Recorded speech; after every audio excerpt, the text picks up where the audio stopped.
variety in your pregnant pauses. So, Julia Schroeder, who is on this boat right now, she's been a friend of mine for a long time, and she lives in Minneapolis. So the Nightcats were doing a gig in Minneapolis, and she told me, she said, after sound check, I'm going to take you over to see Willie Walker. He was singing at a happy hour, and just, I don't want to denigrate the club, so I won't say much more about it, but it wasn't much. It wasn't much. And people were just kind of took him for granted.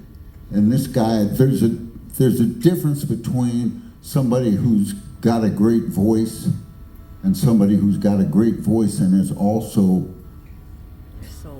an artist that's just a master interpreter of lyrics and just can break your heart. And Willie had that. He's in this happy hour sitting on a stool just singing for people who could not give a... And I looked at that shit and I said, man, this is just wrong. Because I knew him from his old records on Gold Wax and Chess. And he was a killer voice. I mean, he was the equal of the very best that ever did it. For real. So I came back from that on the gig, and I told Kid, because he already had Greaseland, I said, look it, man, we gotta make a record on Wee Willie Walker.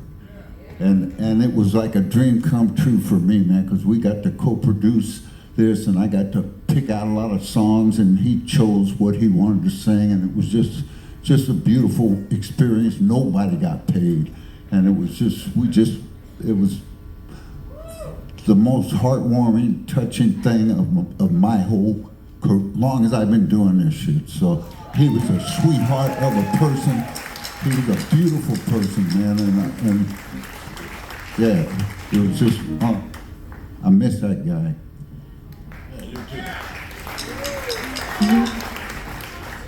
You know what? Let's bring him on.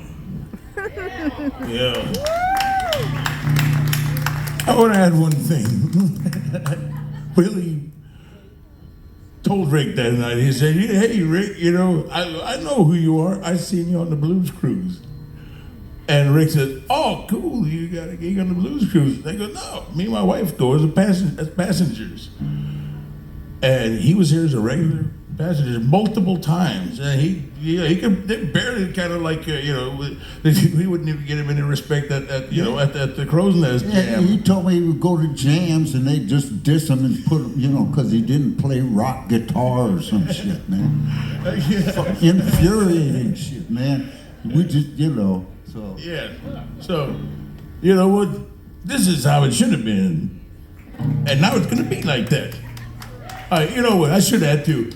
He did, after all this, do some really nice, legitimate gigs on the Blues Cruise while he was alive. Yes, he did. Yes, he did. Yes, he did.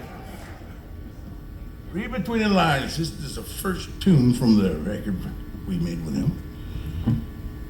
That's what he told me, anyways. And it was also... Hey!